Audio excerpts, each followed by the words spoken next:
जय श्री कृष्ण। नमस्कार दोस्तों, स्वागत है आप सभी का हमारे चैनल भक्ति ज्ञान में। दोस्तों, आइए सुनते हैं माघ मास महात्म के चौथे अध्याय को, जिसमें हम सुनेंगे भृगु जी का विद्याधर दंपत्ति को माघ महात्म सुनाना।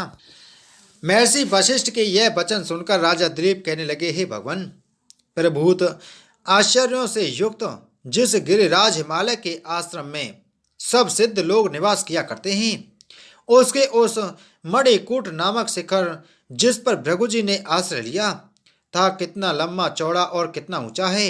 शेषू जी कहने लगे, हे मुनीश्वरों।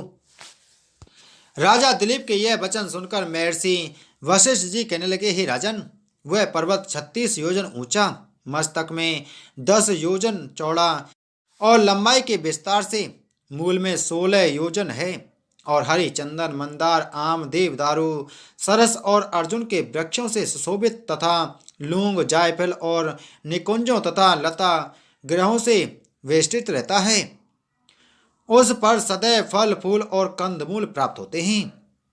हे राजन, इस प्रकार उस सुंदर पर्वत का अवलोकन करते हुए दुर्भिक्ष से पीड़ित महात्मा भृगु जी ने प्रसन्न होकर अपने शिष्यों सहित वहीं निवास किया और तपश्चर्या सहित उस पर्वत की कंदराओं और वनों में उस महात्मा ने चिरकाल तक तप किया।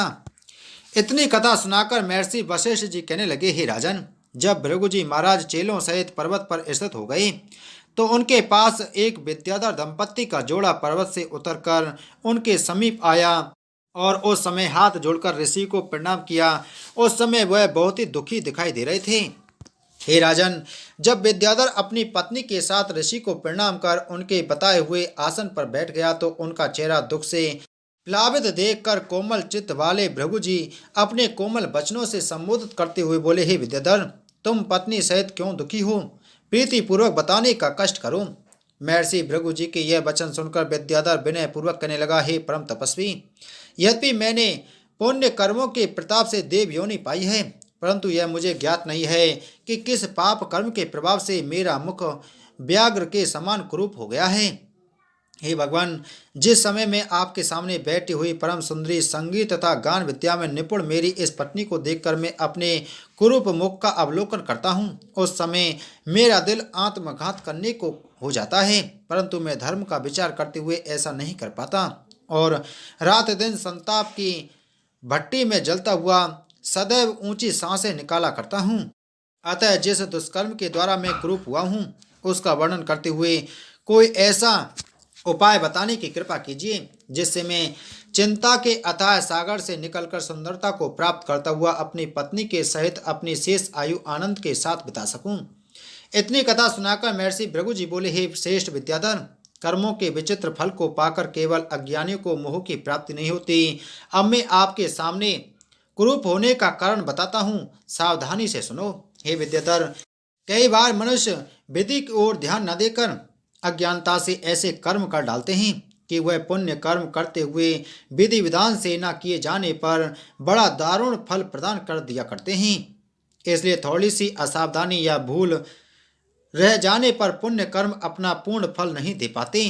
अतः मनुष्य को चाहिए कि वह विधि विधान से ही पुण्य कर्मों के करने का प्रयत्न करें, जिससे वह पुण्य फलों को संपूर्ण प्रकार से प्राप्त कर सके। क्योंकि तुमने भगवत भजन और एकादशी का व्रत आदि करते हुए दान पुण्य भली प्रकार से किए, इसलिए तुम्हें स्वर्ग की प्राप्ति होकर श्रेष्ठ देव योनि प्राप्त हुई है।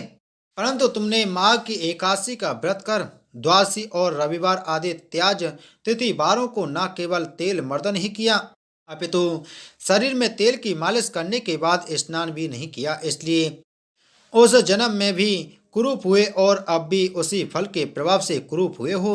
हे विद्याधर, तुम्हारी ही तरह राजा पुरुरवा ने भी द्वादशी आदि त्याज तिथि बारों में तेल मर्दन करते हुए स्नान नहीं किया था, तो इस दोष के कारण न केवल उसका मुख ही अपितु उसका तमाम शरीर कुरूप हो गया था।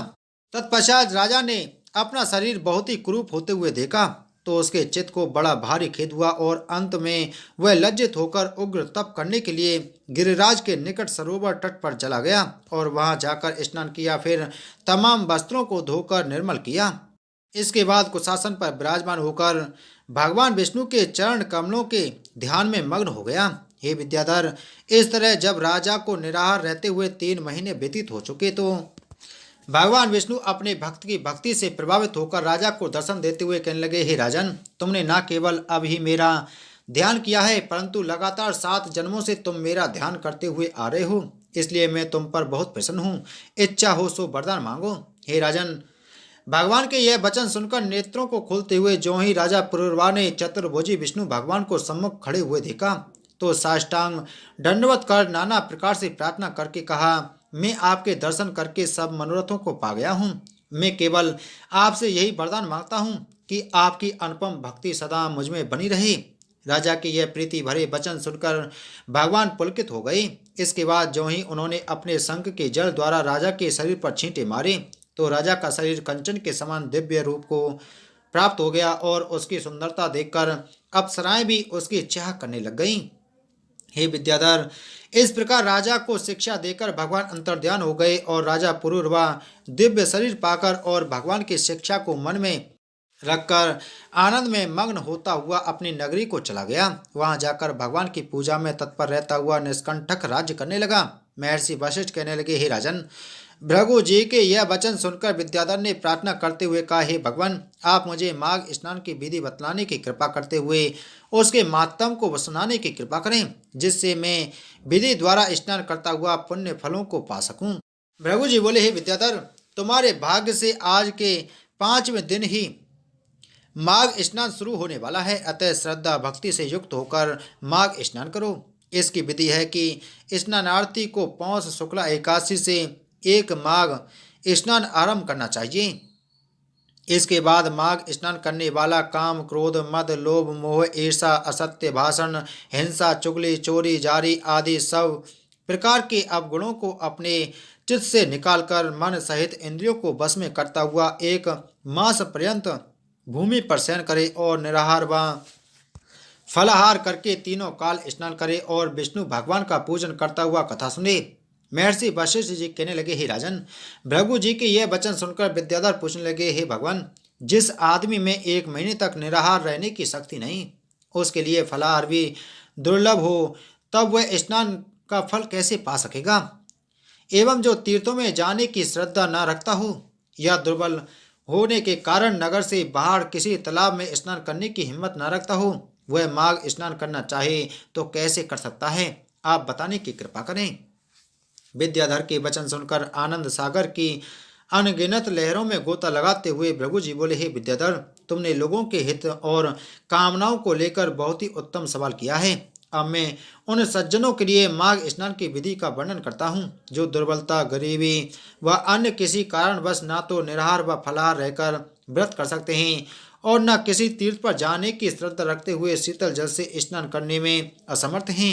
हे विद्याधर, जो लोग दुर्बलता या निर्धनता के कारण निराहार या फलाहार व्रत नहीं कर सकते, उनको चाहिए कि वह केवल एक समय सात्विक भोजन करके अथवा श्रद्धा न रहने पर दोनों समय भोजन करके व केवल दूध ही पीकर माघ स्नान कर सकते हैं, या अभ्यागत व निराश्रय हो तो क्षुधा से अत्यंत पीड़ित होने पर जब भी उनको भोजन मिले तभी उसका भक्षण करें। इसमें कोई दोष नहीं, परंतु बासी, झूठा व अपाच्य कृमियों से युक्त और शरीर में किसी भी प्रकार की व्याधि पहुंचाने वाला भोजन कभी नहीं करना चाहिए। भृगु जी के यह वचन सुनकर उस विधि का अनुसरण करते हुए मन और इंद्रियों को बस में करते हुए केवल निराहार रह भगवान के ध्यान में चित्त लगाकर दिन में 3 बार मुनि और चेलों सहित पर्वत के झरने में 1 मास पर्यंत विद्याधर ने माघ स्नान किया और श्रद्धा अनुसार दान दिया। हे राजन, ऐसा करने से विद्याधर दिव्य रूप हो गया। इसके बाद वह तो अपनी स्त्री के साथ आनंद में मग्न होता हुआ उस पर्वत पर सब सुखों का उपभोग करने लगा। इतनी कथा सुनाकर वशिष्ठ जी कहने लगे, हे राजन, इस प्रकार भृगु जी ने विद्याधर को माघ महात्म सुनाकर उनको समस्त चिंताओं से मुक्त किया था। बोलो माघ मास महात्म की जय। बोलो विष्णु भगवान की जय।